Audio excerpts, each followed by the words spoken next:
kana gootan malee isin diigna. Wayyaanee hin dandeenye, bilchiginaa hin dandeenye. Never threaten, never threaten Oromo. Never. Yoo kana gootan malee an mataa kiyya. Ergan beeynu kaafaa keessa yoo baata kana sii goona, kana gootu malee akka sii goona. Dibbit jennee duuna malee waan itti amanne irraa hunduu hin deebiin. Dhagaa abaa'oo walakkaa ol fudhatee bilchiginnaan abaa'oo diiguu hin dandeenye. Abaa'oo diigameera? Hin diigamu. Hin diigamu. Horii asirraa qabu, horii tulumarraa qabu, kan macharraa qabu, kan gujiirraa qabu, kan boorarraa qabu hin dhaggeeffatu.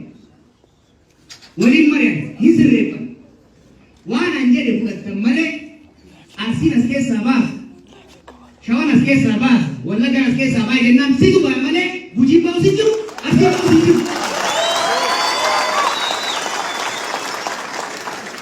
Kanaaf doorsisni ani yeroo OMN ture wanni na aarsu yaadii akkanaa tuuramaa ture. Kana gootu malee maallaqa harargee irraa dhufuu sirraa muura.